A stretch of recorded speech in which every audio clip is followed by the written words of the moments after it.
आज एकादशी का लोग व्रत करते हैं, करना भी चाहिए।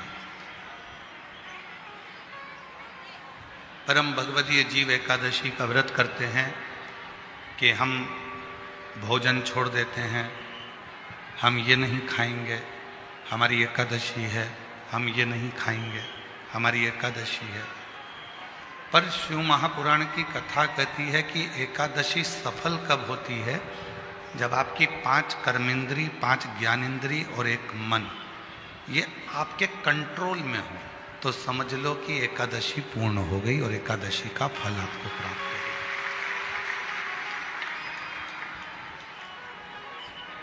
अब हमारी इंद्रियां हमारे कंट्रोल में नहीं है। नेत्र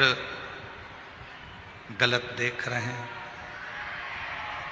जिह्वा गलत बोल रही है, कान गलत सुन रहे हैं, श्रवण शक्ति गलत जगह जा रही है, नेत्र गलत जगह जा रहे हैं, जिह्वा गलत बोल रही है। जब ये हमारी इंद्रियां हमारे कंट्रोल में नहीं होंगी, जब यह हमारी इंद्रियां हमारे संयम में नहीं होंगी, तो हम कितना भी व्रत कर लें, हम कितना भी उपवास कर लें, हम चाहे कितने भी भूखे रह लें, तो भी उस व्रत का फल नहीं मिलेगा।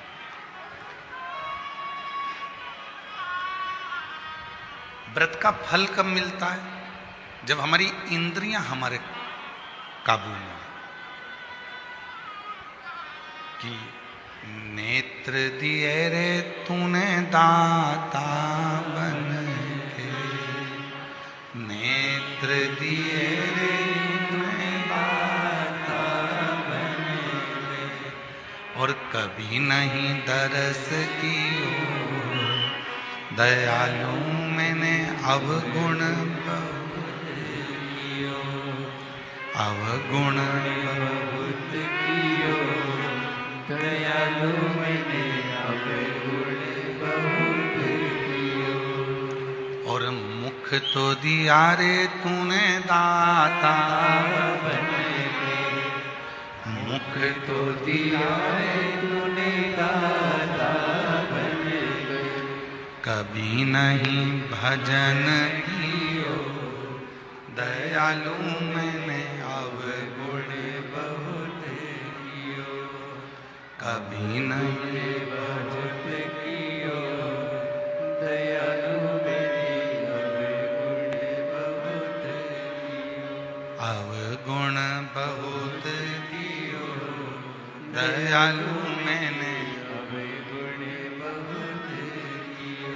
ये संसार सागर में आने के बाद यदि मैंने अपनी इंद्रियों को संयमित नहीं किया, संसार सागर में आने के बाद हमने अगर अपनी इंद्रियों को काबू में नहीं किया, तो फिर ये मानव का देह बेकार, फिर ये मानव का देह बेकार। अगर हम अपनी इंद्रियों को काबू ना कर पाए, प्रेशर खोलो, प्रेशर नहीं आ रहा, अंदर भी नहीं आ रहा, बाहर भी नहीं आ रहा, अपनी इंद्रियों को काबू करा, तो समझो कि हमने एकादशी का व्रत किया। कई लोग प्रदोष का व्रत करते हैं, हम उनसे कहते हैं कि आपने अपने कितने दोषों को समाप्त कर दिया। प्रदोष का व्रत कब सफल है? जब आप अपने दोषों को समाप्त करो। मैं गुस्सा नहीं करूंगा, गलत व्यसन नहीं करूंगा, गलत बात नहीं बोलूंगा, गलत चीज नहीं खाऊंगा, अपने दोषों को समाप्त करो। और जब हम अपने दोषों को समाप्त करते हैं, जब हम अपने दोषों को बिल्कुल शून्य पर लाकर छोड़ देते हैं, तो समझो कि हमारा प्रदोष का व्रत सफल हुआ। तब समझें कि हमने प्रदोष का व्रत किया। हमारे भीतर के दोष समाप्त नहीं हो रहा है, और हम सोचें कि व्रत कर लें उससे भगवान राजी हो जाएगा, नहीं हो सकता। बोल बम का नारा है, सारी समस्या का हल श्री शिवाय, श्री शिवाय। अपने भीतर के दोष को जिस दिन हमने समाप्त किया उस दिन परमात्मा हमको मिले। आज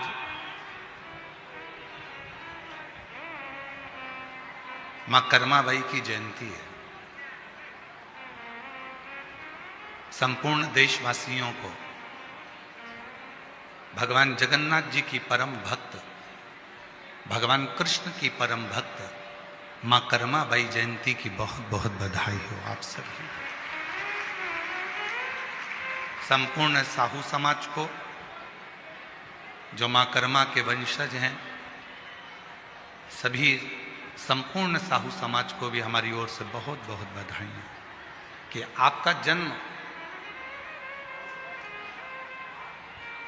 मां कर्मा के उस वंश में हुआ है जिन्होंने अपने हाथों से भगवान कृष्ण को, जगन्नाथ को अपने हाथों से भोजन कराया है। उन कर्मा मां को सभी को साथ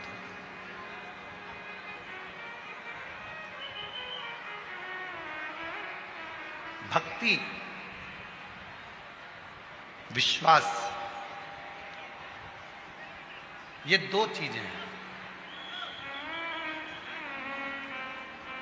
कितनी भी भक्ति कर लो, कितना भी भजन कर लो, कितना भी कीर्तन कर लो, कितना भी मंत्र जाप कर लो, कितना भी स्मरण कर लो, अगर तुम्हारा विश्वास तुम्हारे परमात्मा के प्रति नहीं है तो फिर तुम्हारा कीर्तन करना, तुम्हारा भजन करना, तुम्हारी भक्ति करना बेकार। पर यदि तुमने विश्वास पूर्ण कर लिया, उसके ऊपर संपूर्ण अपना जीवन का भार सौंप दिया, फिर तुम कहीं जाओ ना जाओ, वो परमात्मा तुम्हें स्वीकार कर ले। आज से 25 साल पहले का एक टीवी पर एड चलता था। 25 साल पहले, 20 साल पहले आप लोगों ने भी बहुत टीवी पर नाटक देखे होंगे, चित्रहार देखा होगा, और बहुत सारी वीडियो आती थी, मूवियाँ आती थी, सब देखते थे अलग अलग चैनल पर। ईमानदारी से बोलना, आपने भी ये वाला सुबेरे सुबेरे श्री यंत्र बेचने वाले भी टीवी पर ऐड देते थे, बोलो सही है कि गलत है?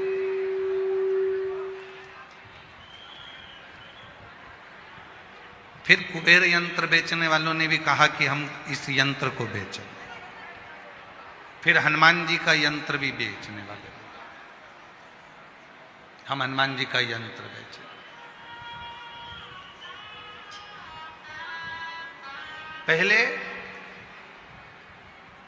टीवी पर बहुत सारे यंत्र बिकते थे, अलग अलग यंत्र बताए जाते थे। वास्तु शांति का यंत्र है, कुबेर का यंत्र है, लक्ष्मी का यंत्र है, ग्रह दोष निवारण यंत्र है,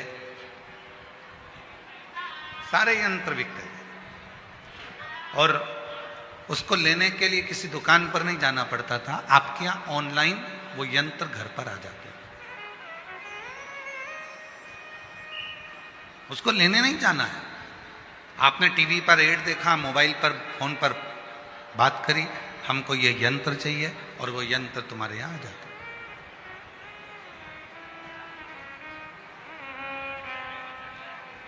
कई लोगों के घर में भी यंत्र होंगे, कई लोगों ने पूर्व में वो उन यंत्रों को बुलवाया भी होगा। पर एक निवेदन है, घर में श्री यंत्र रखो, घर में कुबेर यंत्र रखो, घर में ग्रह दोष निवारण यंत्र रखो, घर में वास्तु दोष निवारण यंत्र रखो, घर में तुम चाहो जितने यंत्र रखो। वो यंत्र कब काम करेंगे? वो यंत्र कब काम करते हैं? जब तुम्हारे यहां षड्यंत्र ना हो। जिस घर में षड्यंत्र होता है उस घर में यंत्र भी काम नहीं।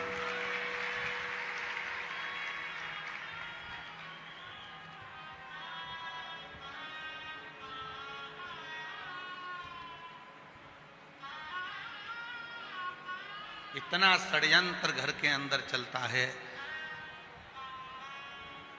कोई ये भड़काएगा, कोई वो भड़काएगा, कोई कुछ कहकर जाएगा, कोई कुछ कहकर जाएगा, कोई कुछ बोल कर जाएगा।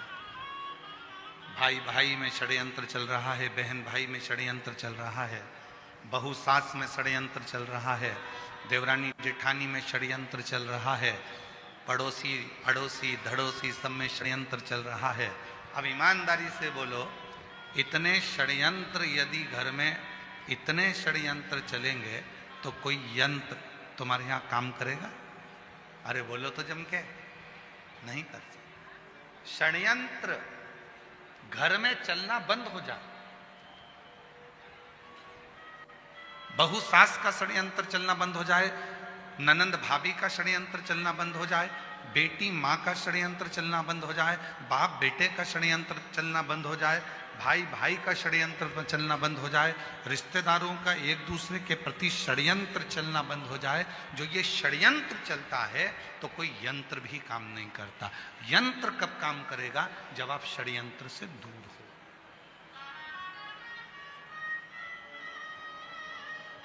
भैया टीवी पर बात करी फोन लगा के, हमारे घर में शांति नहीं है, उसका यंत्र भेज दो।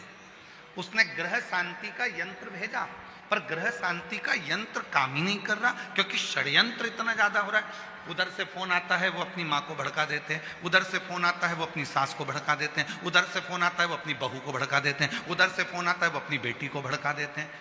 षड्यंत्र इतना चल रहा है कि ग्रह शांति यंत्र भी काम नहीं करता।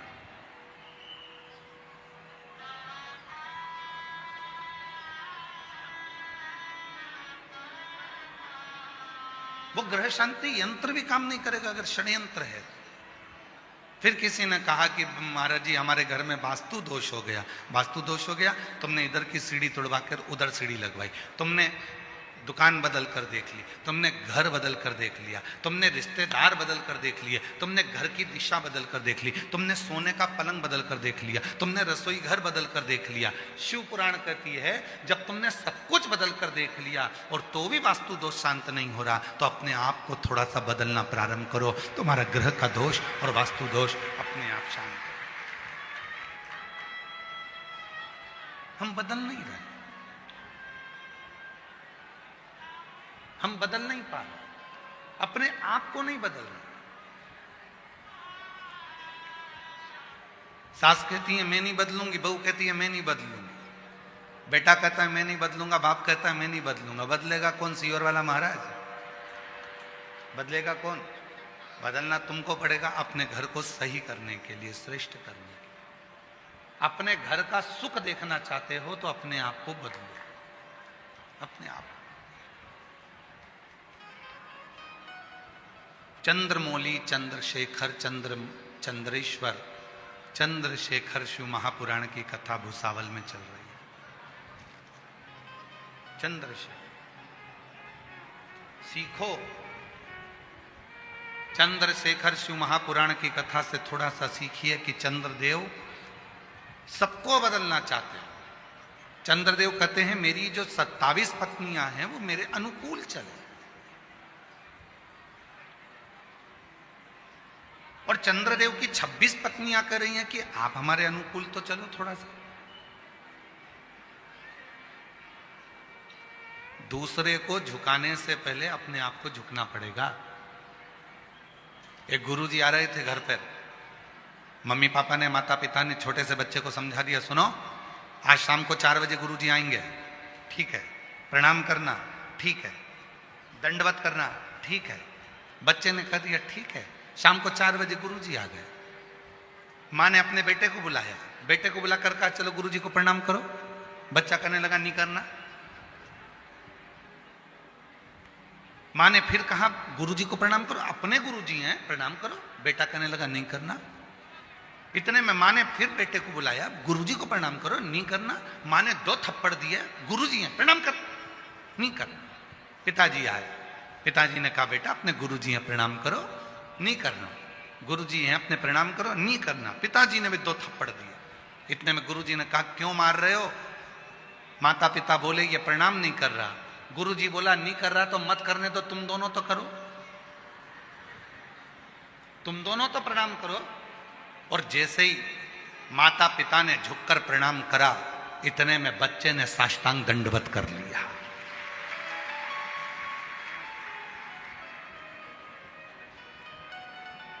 हम सुधरेंगे, युग सुधरेगा। हम बदलेंगे, जम के बोलो, जम के, युग बदलेगा। गायत्री परिवार वाले कहते हैं हम सुधरेंगे, युग सुधरेगा। हम बदलेंगे, युग बदलेगा। कब बदलेगा? जब हम बदलेंगे। कब सुधरेगा? जब हम सुधरेंगे। और हम क्या कर रहे हैं? बहू को सुधारने का प्रयास कर रहे हैं। हम क्या कर रहे हैं? सास को सुधारने का प्रयास कर रहे हैं। हम क्या कर रहे हैं? बेटे को सुधारने का प्रयास कर रहे हैं। हम क्या कर रहे हैं? बाप को सुधारने का प्रयास कर रहे हैं। हम क्या कर रहे हैं? भाई को सुधारने का प्रयास कर रहे हैं। हम क्या कर रहे हैं? बहन को सुधारने का प्रयास कर रहे हैं। सबको सुधारने का प्रयास करा। पहले अपने आप को सुधारा।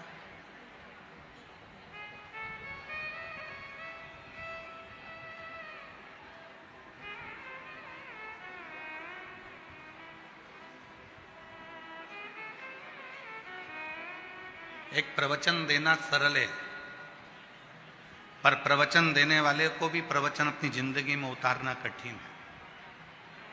कथा कहना सरल है, पर कथाकार को कथा अपने अंदर उतारना कठिन है।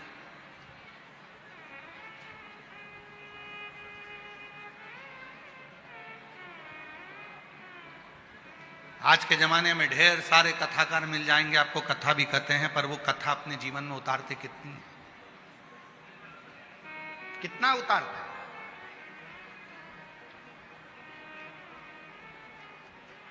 शिव पुराण का ट्रेंड चल रहा है तो शिव पुराण वाचना चालू कर दो।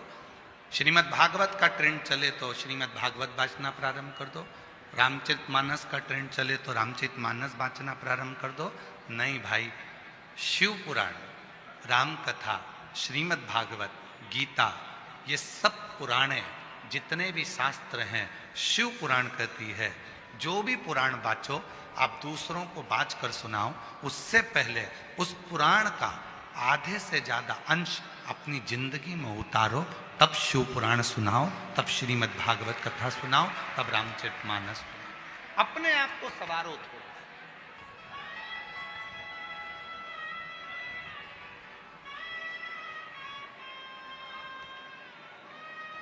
कितना सुंदर प्रसंग है। एक पंडित जी कथा सुनाने गए। कथा में वो बोल रहे थे कि भव सागर से पार उतरना है तो भगवान शिव का नाम लेना पड़ेगा। नमः शिवाय जपो, श्री शिवाय नमस्तुभ्यम बोलो, ओम नमः शिवाय जपो, पार उतर जाओ। 3 महिलाओं ने बात सुन ली और तीनों महिला सिर पे अपने माखन की मटकी, दूध की मटकी लेकर दूसरे गांव में दूध बेचने जाती थी। बीच में नदी पड़ती थी। तीनों महिला रोज नाव वाले को बुलाती थी, नाव वाले को थोड़ा सा पैसा देती और उस पार उतरकर दूध बेचकर आ जाती। तीनों महिलाओं ने नाव वाले को बुलाया। इतने में एक महिला ने कहा कि अभी गुरुजी के मुख से सुना था, भव सागर से पार उतरना है तो भगवान का नाम लो। जब भगवान का नाम लेकर भव सागर से पार उतर सकते हैं तो फिर ये छोटी सी नदी है, नाव से क्या पार करना। इसलिए नाव वाले से बोल दो नाव वापिस ले जाए। आज गुरुजी के कहने से अपन जब भव सागर से पार उतर सकते हैं नाम लेकर, तो फिर इससे भी पार उतर जाएंगे। तीनों महिलाओं ने अपने अपने मटके सिर पे ले लिए और उन्होंने हाथ जोड़कर नमः शिवाय, नमः शिवाय, नमः शिवाय, नमः शिवाय जपती जपती पानी में चली गई।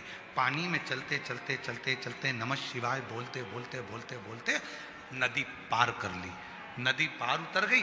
तीनों ने कहा गजब के गुरुजी हैं, उन्होंने कहा था कि भगवान का नाम लो भवसागर पार उतर जाओगे। अपना तो 1 रुपया नहीं लगा और अपन नदी भी पार उतर गए। अब रोज वो वैसे ही जाना आना करते। एक दिन उन्होंने गुरुजी से कहा, गुरुजी कल कथा समापन होने वाली है, आप हमारे घर भोजन करने चलना। गुरुजी ने कहा ठीक है चल चलेंगे। महिलाओं ने तीनों ने कथा सुनी, गुरुजी को साथ लिया, तीनों नदी पर पहुंची। और नदी पर जाकर तीनों ने गुरुजी से कहा चलो। गुरुजी बोले नाव तो बुलाओ। महिला बोली नहीं नहीं, आपने कहा था भव सागर पार उतरना है तो भगवान का नाम लेना पड़ेगा। जिस दिन से हमने सुना था उस दिन से हमने भगवान का नाम लिया और नदी पैदल चलकर पार उतरते हैं। गुरुजी ने कहा पागल हो गई हो, मूर्ख हो क्या, डूब जाओगी, ऐसा नहीं हो सकता। महिला कहने लगी हम तो चल रहे हैं, तुम तो कथा भाजते हो, तुमको तो विश्वास होना चाहिए, चलो हमारे साथ। और जो महिलाएं नमः शिवाय बोलती बोलती चली, गुरुजी को भी कहा चलो। गुरुजी को जो साथ में लिया, महिलाएं तो पार उतर गई, गुरुजी डुबक डुबक डुबक डुबक पानी में डूबने लगे। महिलाओं ने उनका हाथ पकड़ा, खींचा और लेकर पार उतर गई।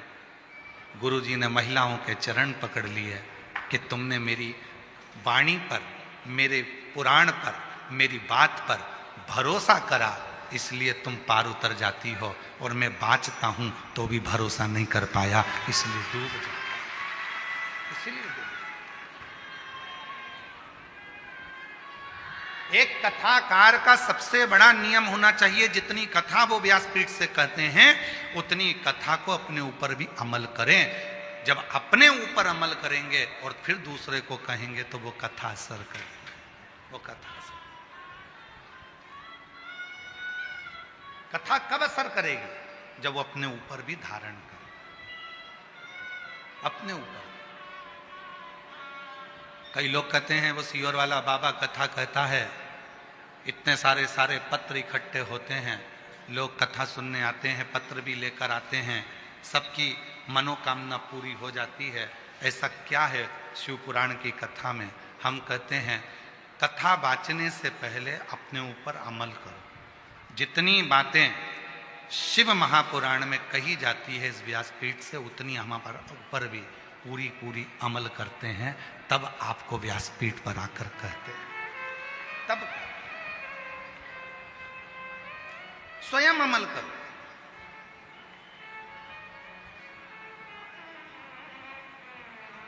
शिव पुराण कहती है बीच की बेलपत्र पर शहद लगाकर शंकर जी को लगाकर एग्जाम देने जाओ। शिव पुराण ये भी कहती है साथ में मेहनत करो, परिश्रम करो, रात दिन एक करो, अपनी मेहनत को 4 गुना करो और फिर बेलपत्री पर शहद लगाकर शिव को लगाकर जाओ, तुम्हें सफलता मिलेगी। शिव पुराण कहती है परिश्रम हल्का मत करना, परिश्रम 4 गुना बढ़ाकर करो। शिव पुराण कहती है।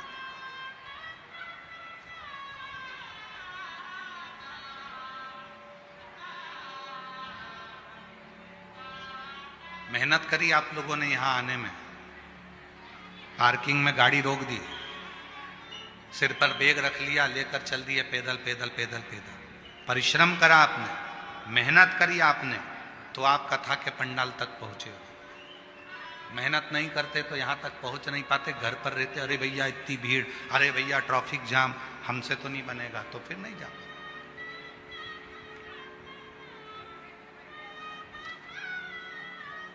वैष्णो देवी कौन कौन गया है? सब गए। रखो। सप्तशृंगी माता के मंदिर कौन कौन गया है? सब गए। जब माता सप्तशृंगी के मंदिर पर जाते हैं, सीढ़ियां चढ़ते हैं, धीरे धीरे बढ़ते हैं, तो लोग चिल्ला कर पूछते हैं लोगों से, भैया कितना है? चलते जाओ। वैष्णो देवी जाने वालों से पूछते हैं, जब थक जाते हैं, क्यों भैया मंदिर कितनी दूर है? चलते जाओ। फिर पीछे से आवाज आती है, चलते जाओ, मत घबराओ, चलते जाओ, मत घबराओ, चलते जाओ, मत घबराओ। हमारे सनातन धर्म के जितने मंदिर हैं, देवालय हैं, शिवालय हैं, माँ आद्यशक्ति दुर्गा भवानी के जितने स्थान हैं, चाहे वैष्णो देवी हो, चाहे मैहर हो, चाहे सलकनपुर हो, देवास की टेकरी हो, चाहे सप्तशृंगी माता हो, चाहे विंध्याचल की माता हो, जितनी भी माता के मंदिर हैं, हम चढ़ते जाते हैं, ऊपर की ओर बढ़ते जाते हैं और कहते जाते हैं, भैया कितनी दूर है? चलते जाओ, मत घबराओ, चलते जाओ, मत घबराओ, चलते जाओ, मत घबराओ। क्यों? वो मंदिर हमें प्रेरणा देते हैं कि मंजिल तक पहुंचना है, बैठ मत जाना, चलते जाना, घबराना नहीं, आगे बढ़ते जाना। तुम्हें मंदिर का दर्शन हो जाएगा, तुम्हें माँ का दर्शन हो जाएगा, सप्तशृंगी माता तुम्हें दर्शन दे देगी। तुम चलो तो।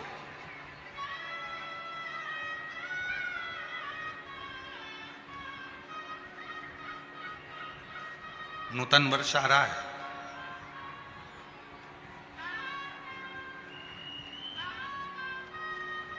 चैत्र से हमारे सनातन धर्म का हिंदू पारंपरिक नूतन वर्ष प्रारंभ हो रहा है।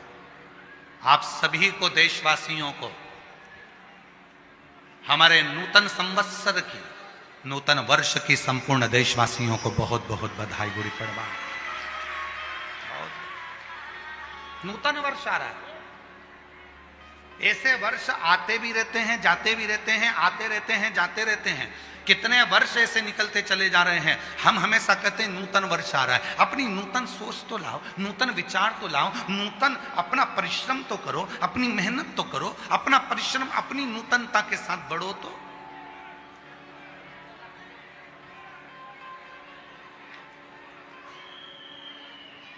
चलते जाओ मत घबराओ, चलते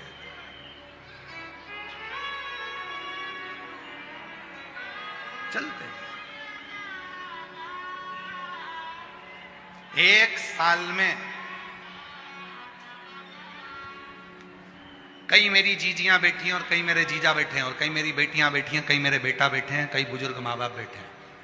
कहने में पीछे नहीं हटूंगा, भले आपको बुरा लग जाए, लग जाए। एक साल में कम से कम 50 दोस्त बनाते हो आप लोग। हर साल 50 दोस्त बनाते हो।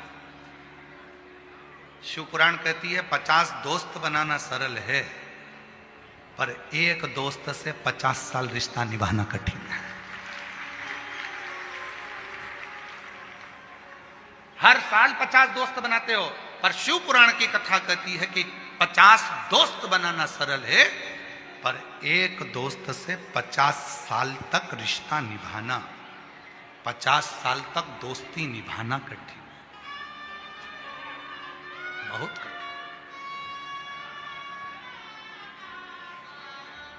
आजकल एक नया काम चालू हो गया, शादी की सालगिरह 25वीं, क्या बोलते हैं उसको,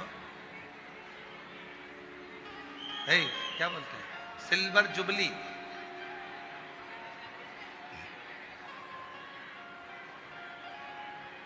और फिर 50वीं गोल्डन जुबली।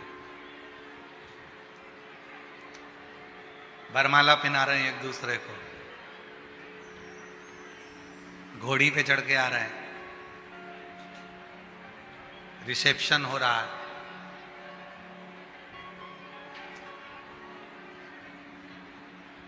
हमारे एक यजमान है सीहोर में, श्री राजेंद्र जी अग्रवाल, ब्यावरा वाले, उनकी शादी की सालगिरह थी 50 में।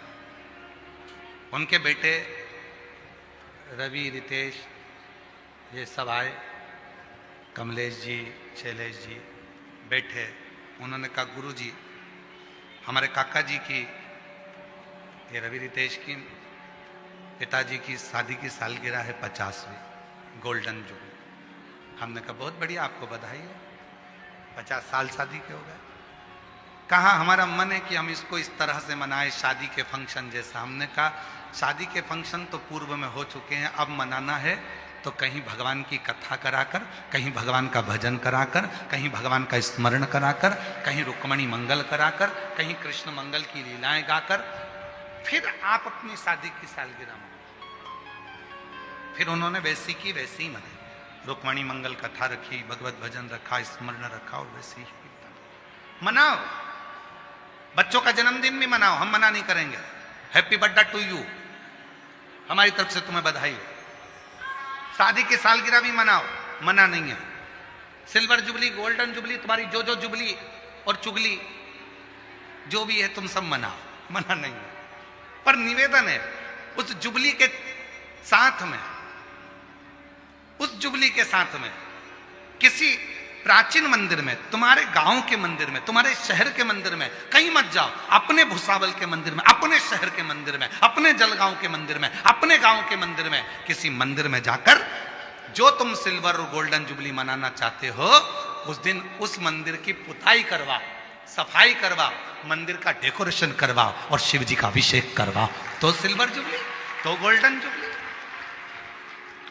एक संकल्प लो, मैं अपना जन्मदिन कैसे मनाऊंगा, आज से नियम ले लो भुसावल वालों, और आज से नियम ले ले पूरे सनातनी जितने कथा श्रवण कर रहे हैं। अपना जन्मदिन आए, 500 रुपए का केक लाना, 1000 रुपए का केक लाना उससे अच्छा है 500 रुपए की पेंट की बाल्टी लेना, कलर की बाल्टी लेना, और कोई पुराना मंदिर तुम्हारे गांव में हो जिसमें धूल जम रही हो, उसको साफ कर कर, पुताई कर कर उसको रंगीन कर दे। तुम्हारा 500 रुपए का केक आधे घंटे में समाप्त हो जाएगा, मुंह पे मलेंगे भूत हो जाओगे। वो 500 रुपए का केक 15 मिनट में उड़ जाएगा। पर आज एक नियम बनाओ कि हमारे घर पर जब भी जन्मदिन आएगा, शादी की सालगिरह होगी, हमारे गांव में, हमारे नगर में, हम जिस गांव में रहते हैं वहां का कोई मंदिर हम देखेंगे, उस मंदिर में कोई पेंट हम खुद अपने हाथों से पुताई कर देंगे। अपने घर की पुताई करते हैं तो वहां नहीं कर सकते।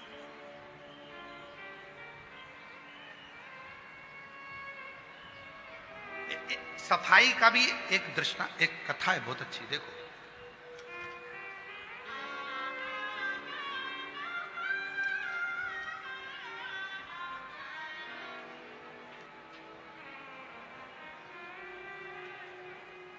एक सुंदर प्रसंग है शिव महापुराण का।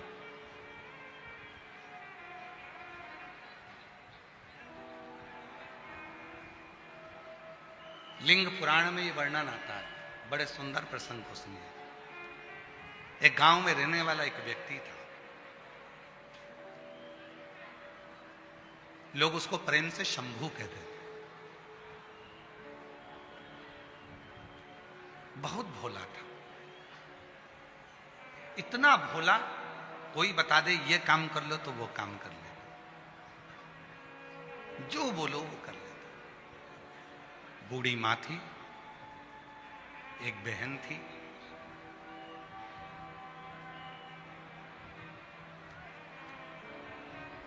मां को वो काम पर नहीं जाने देता, बहन को वो काम पर नहीं जाने देता, खुद काम करता।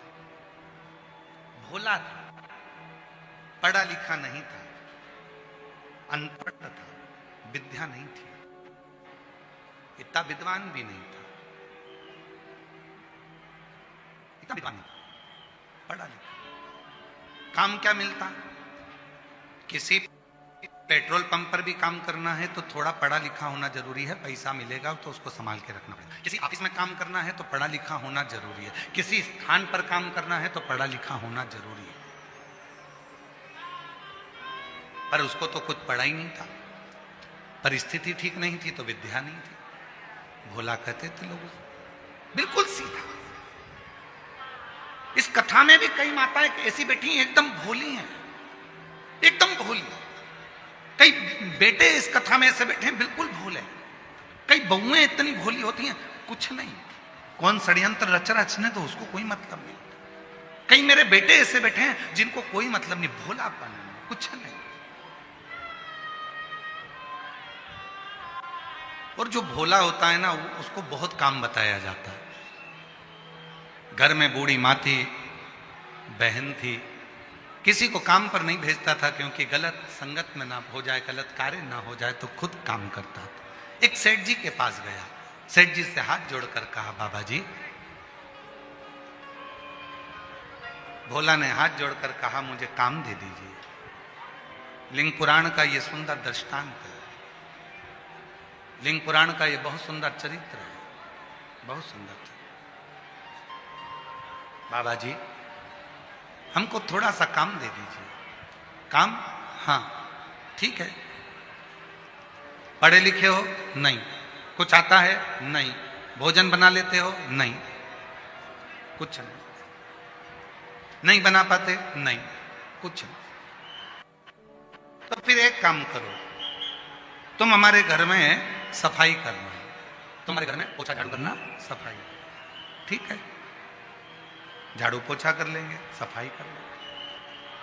और मैंने तेरे ही भरोसे बाबा, तेरे ही भरोसे हवा बिच उड़ती जागी बाबा, डोर हर तो छड़ी ना कटी जागी भोले मेरी पतंग शंभू मेरी पतंग हवा बिच उड़ती जागी बाबा, डोर हथो छड़ी ना कटी जागी। बहुत भोला।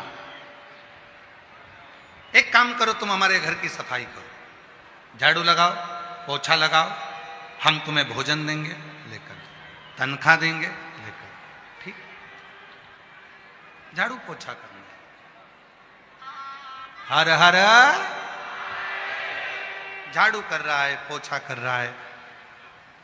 एक दिन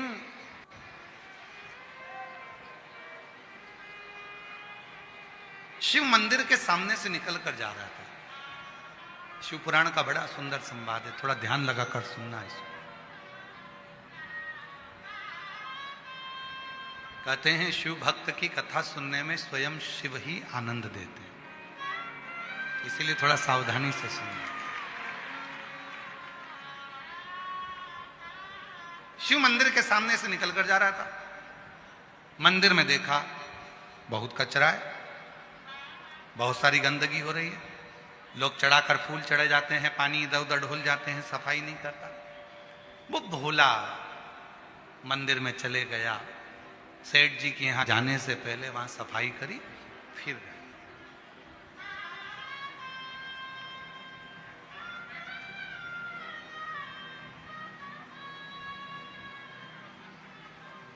और सफाई का फल बहुत मिलता है।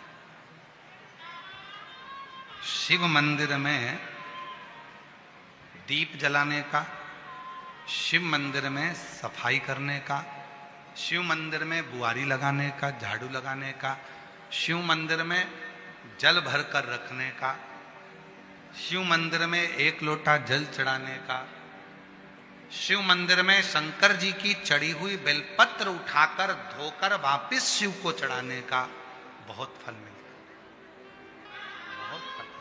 एक पत्र है, अच्छा है,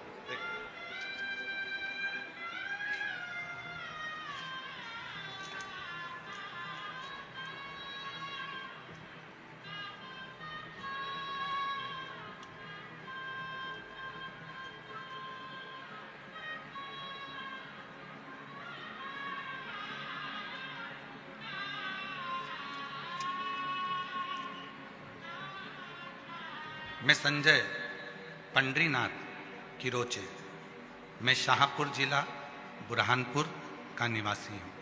मेरा मोबाइल नंबर ये है, कहीं बैठे हों तो आ सकते हैं। मेरा बेटा रुपेश संजय किरोचे, उसकी तबीयत 26/1/2026 को अचानक से खराब हो गई थी। उसको सावदा ले गए, वहाँ सावदा के डॉक्टरों ने देखा कि फिर डॉक्टर ने संभाजी नगर औरंगाबाद ले जाने को बोला। बाबा, मेरा बेटा 18 दिन तक वेंटिलेटर पर रहा, उसके छाती में एक गठान हो गई थी। बाबा, कथा में जो शिवरात्रि का उपाय बताते हो, मंदिर में सफाई करने का बोलते हो, झाड़ू लगाने का बोलते हो, मैं नहीं जानता था कि झाड़ू लगाने से, पोछा लगाने से, मंदिर में जल चढ़ाने से क्या होता है। जब मेरा बेटा वेंटिलेटर पर पड़ गया, छाती में एक गांठ हो गई, डॉक्टर के हिसाब से वेंटिलेटर से उतरना कठिन था, पर केवल आपके प्रवचन में सुना था कि मंदिर की सफाई कर दो, झाड़ू लगा दो, तो हमारी जिंदगी की बहुत सारी उलझनें साफ हो जाती हैं। मुझे नहीं मालूम, रात्रि के 12 बज रहे थे, हॉस्पिटल के साइड में एक मंदिर था, उस मंदिर में बहुत सारा कचरा था। मैंने सब कचरे को अपने गमछे में, गमछा मतलब एक कंधे पर रखने वाला अंगोछा, उसमें रख लिया। सारा कचरा उठाकर ले जाकर मैंने एक कोने में डाल दिया। जितने दिन तक बेटा वेंटिलेटर पर था उतने दिन 3 दिन तक लगातार मैं यही करता रहा। चौथे दिन डॉक्टर ने कहा तुम्हारे बेटे के जो हार्ट में गठान थी फेफड़ों में वो गल चुकी है और अब तुम्हारा बेटा पूरा ठीक हो चुका। डॉक्टर अपना काम कर रहे थे, तुम अपना काम कर रहे हो। एक पत्र और देखो, बड़ा सुंदर।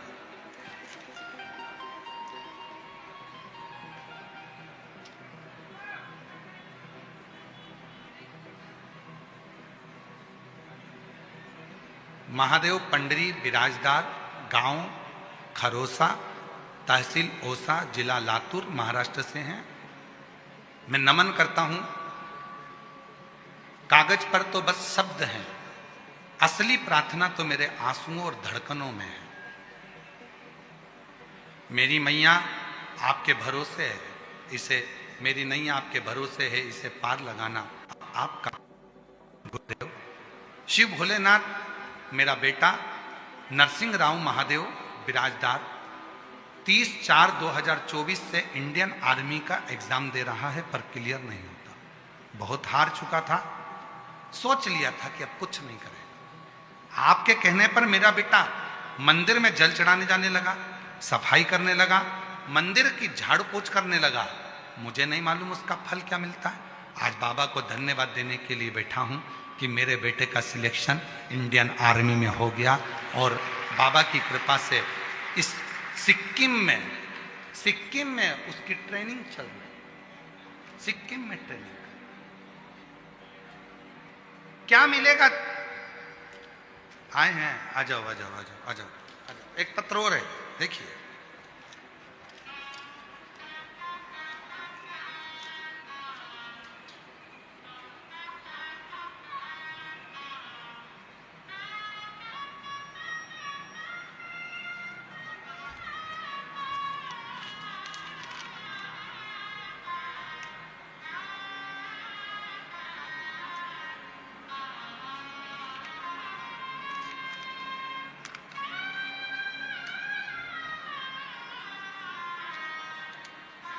मैं राधा रमेश सानप, मेरा मोबाइल नंबर ये है। मैं जलगांव की निवासी हूँ।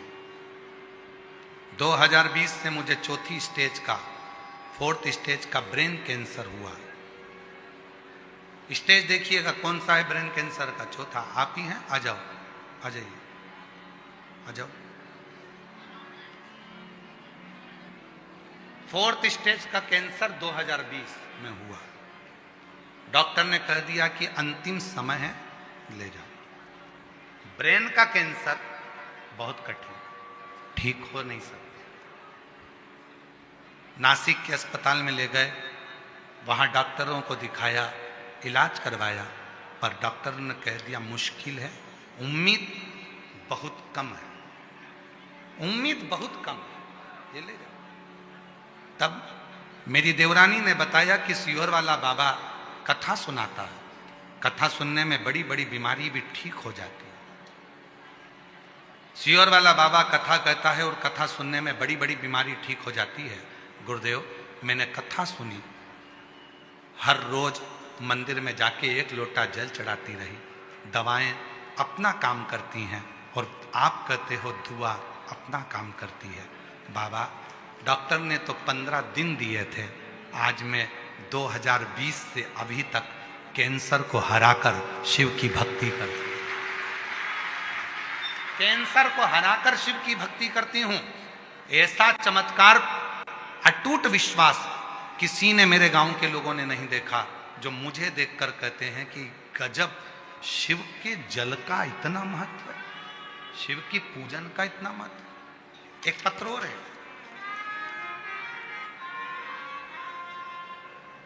मेरा नाम वैशाली नारायण गवली, मैं जामनेर तालुका में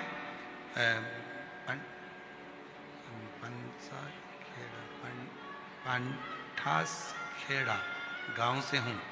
मेरी माँ को कैंसर की बीमारी थी। डॉक्टर ने बताया कि 2री स्टेज का कैंसर है। हमने ऑपरेशन भी करा लिया, फिर भी आराम नहीं लगा। समय आया, डॉक्टर ने कह दिया कि जीभ निकालना पड़ेगा, जीभ काटना पड़ेगा, कैंसर बढ़ चुका है। तब किसी ने कहा कि वो सियोर वाला बाबा कथा कहता है और उसके यहाँ का रुद्राक्ष पानी में गलाया जाए वो पानी पिलाया जाए तो बच सकती है।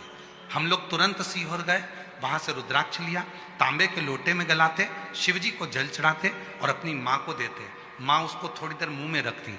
बाबा की ऐसी कृपा हो गई गुरुदेव, डॉक्टर ने कह दिया अब जीवान काटने की जरूरत नहीं है, भोजन भी करने लगी और आज बाबा की कृपा से मेरी माँ पूर्ण तरह से स्वस्थ हो गई। मैं बाबा को यहाँ कहीं बैठी हूँ तो आ सकती हूँ, प्रणाम करने के लिए मैं बाबा के यहाँ प्रणाम। विश्वास,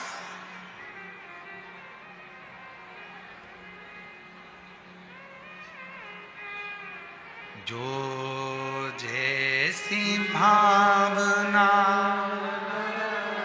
बोलो बोलो, आप भी बोलो, सब बोलो, जितने बैठे हो, बाहर बैठे, अंदर बैठे, जहां बैठे, छाता लगाकर बैठे, दुकानों में बैठे, चाहे गाड़ियों में बैठे, सब बोलो, जो जैसी भावना वो वैसा ही, नहीं खाली उसे लौटाया, वो मन ही मन हर्ष और कर दिया माला,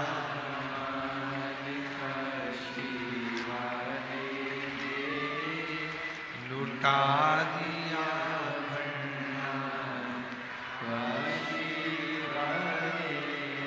आप जिस भावना से आए, ये कथा तो कल सवेरे 8 बजे से 11 बजे तक भुसावल की भूमि पर कल कथा विराम हो जाएगी, टीवी पर वही 2 बजे से 5 बजे तक आएगी।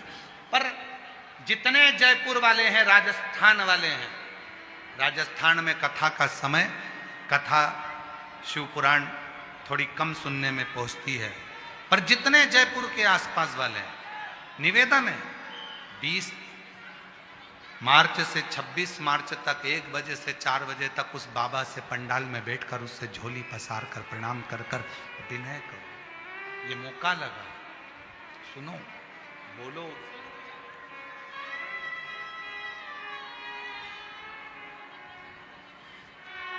किससे? ऐसे दयालु नाथ से रिश्ता बनाए,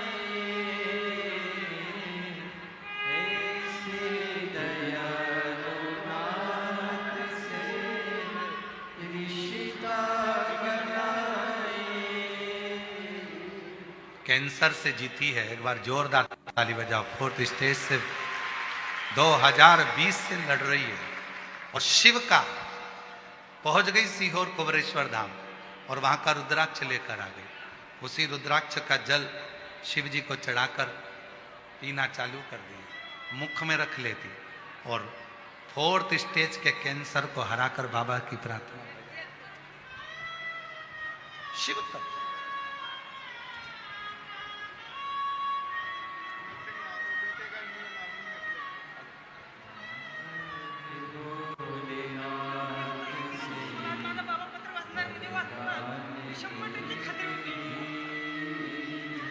बेटे का इंडियन आर्मी में हुआ है, एक बार जोरदार ताली बजाकर। एक ये बेटे को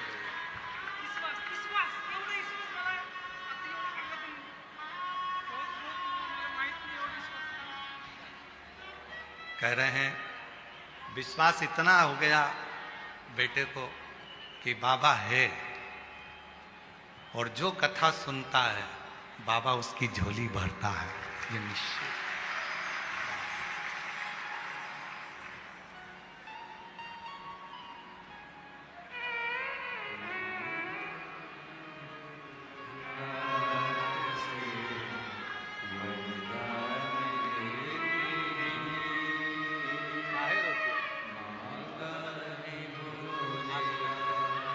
आंसू पोछो, रोते नहीं, अच्छा खुश खुश जाओ, आंसू पोछो, अच्छा आंसू पोछो पहले, फिर बेलपत्र दूंगा, दोनों आंसू पोछो। अब तो ठीक हो गए, किसको हुआ था? अब ठीक है ना बेटा, फिर काहे रोना? अब तो बाबा अच्छा कर दिया है, बाबा पर भरोसा है। कैंसर को हराई है और लगातार शिव के मंदिर जाकर नासिक में कह दिया था कि अब इसको घर ले जाओ, ठीक नहीं हो सकता। पर शिव की कृपा से आज बाबा को प्रणाम करने आई है। जोरदार ताली बजाइए।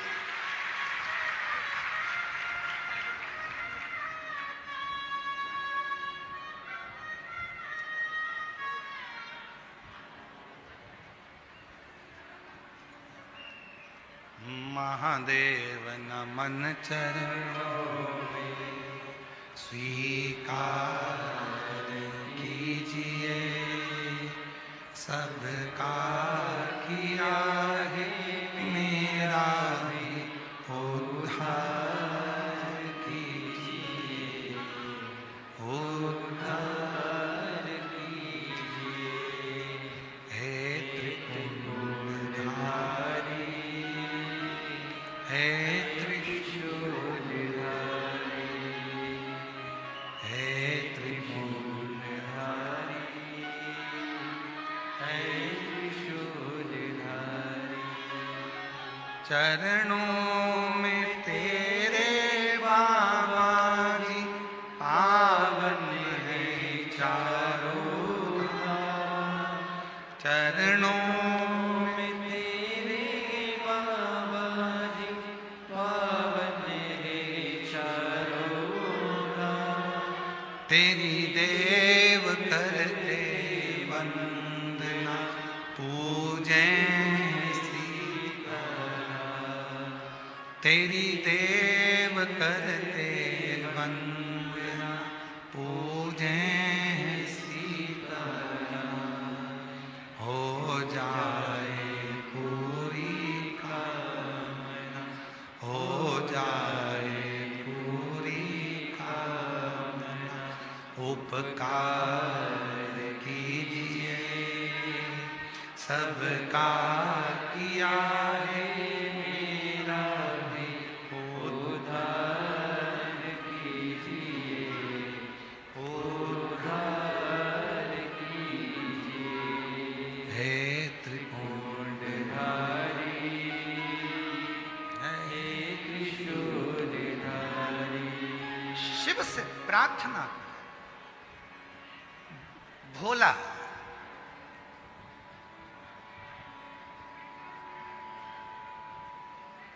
शंभू बहुत सारा, उसने देखा कि मंदिर में बहुत कचरा है, मंदिर में बहुत सारा थोड़ा गंदा हो रहा है। उसने सफाई कर गया, फिर अपने सेठ जी के यहाँ सफाई करने। रोज मंदिर जाता, मंदिर में सफाई करता, फिर सेठ जी के यहाँ मंदिर में जाता, फिर सेठ जी के यहाँ। अब तो एक समय ऐसा आ गया कि मंदिर में समय ज्यादा लगने लगा और सेठ जी के यहाँ समय कम दिखने लगा। क्रोध आ गया सेठ जी को,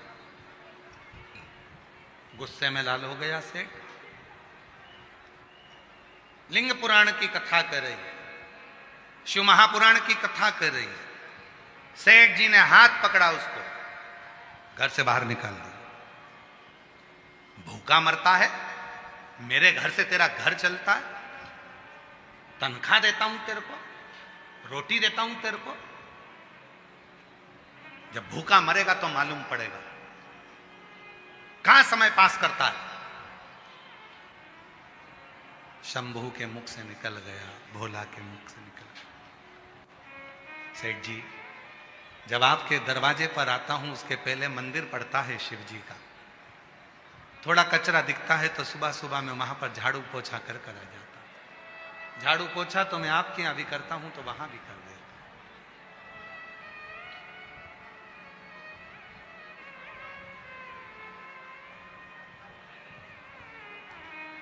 सेठ जी ने कहा, तनख्वाह देता है मंदिर में कोई? मंदिर में कोई तुझे रोटी देता है? नहीं सेठ जी, तनख्वाह तो आपके यहां से मिलती है, वहां तो बस फ्री में पोछा लगाकर झाड़ू लगाकर आ जाता हूं। जब वहां कोई मंदिर में तनख्वाह नहीं देता, तुझे कुछ नहीं देता, तो झाड़ू पोछा क्यों करता है? कल से मंदिर गया तो यहां मत आओ, काम पूरा कर। उसने हाथ जोड़कर कहा, सेठ जी ठीक है, दूसरा दिन फिर हुआ, उसका मन नहीं माना, मंदिर में थोड़ा और जल्दी उठकर चले गए। अब सेठ जी का भी काम करता है, वहां का भी काम करता है। एक दिन सेठ जी ने देख लिया मंदिर जाना नहीं छोड़ा, चले जाता है, मक्कारी करता है मेरे यहां की। और सेठ जी ने धक्के मारकर निकाल दिया।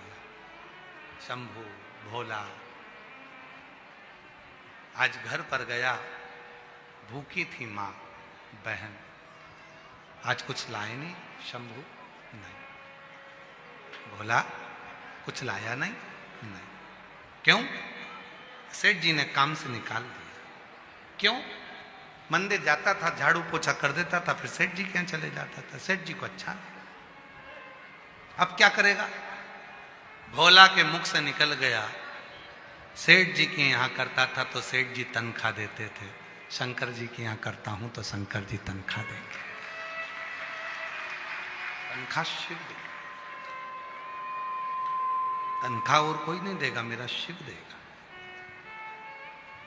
तुम्हें लगता है कि हम किसी दुकान पर काम करते हैं तो वो हमको तनख्वाह देता होगा, पर जो भगवान शंकर के मंदिर में एक लोटा जल चढ़ाना प्रारंभ कर देता है, जो श्री शिवाय नमस्तुभ्यम बोलना प्रारंभ कर देता है, जिसके दरवाजे पर श्री शिवाय नमस्तुभ्यम लिखा होता है, उसकी तनख्वाह स्वयं महादेव देना प्रारंभ कर देते हैं।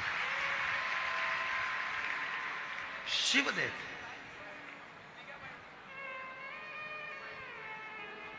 लग गया जब से तेरा गुलाम हो गया, तब से मेरा भी नाम हो गया। जब से तेरा गुलाम हो गया, तब से मेरा भी नाम हो गया। वरना औकात क्या थी मेरी, सबसे बढ़िया है सबसे भोले बाबा तेरी नौकरी, सबसे बढ़िया है सबसे तेरे दरवाजे की चाकरी, सबसे बढ़िया है सबसे। उसकी नौकरी करो। एक लोटा जल चढ़ा रहे, नौकरी है उसकी। शिव मंदिर में जा रहे, नौकरी है उसकी। झाड़ू लगा रहे, नौकरी है उसकी। वो हाथ में आकर पैसा नहीं देगा पर तेरी विपदा को काट देगा। वो हाथ में आकर तनख्वाह नहीं देगा पर तेरी आने वाली विपदा को, तेरे आने वाले दुख को समाप्त कर देगा। वो भले तेरे अकाउंट में पैसा नहीं देगा, याद रखना, दूसरे के यहां नौकरी कर रहे हो तो तुम्हारे बैंक का बैलेंस बढ़ रहा है, पर शिव के दरवाजे की नौकरी कर रहे हो तो तुम्हारी आनंद का बैलेंस बढ़ रहा है। आनंद का वो हाथ में नहीं देगा पर दुख की घड़ी में वो आकर खड़ा हो जाए। दुख तकलीफ की घड़ी में वो आकर खड़ा हो जाए।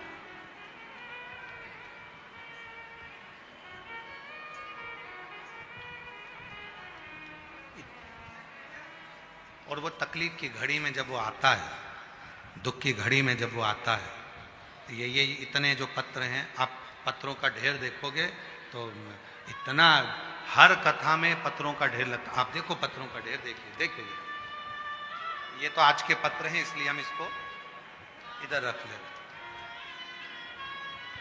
पत्र दो जरा,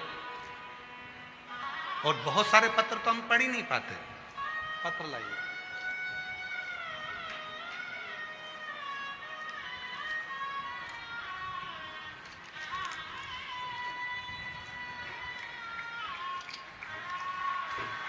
पन्नी में से निकाल, चलो ऐसे ही रख दो, निकाल लो उसको, अच्छा नहीं लगता, अच्छा नहीं लगता।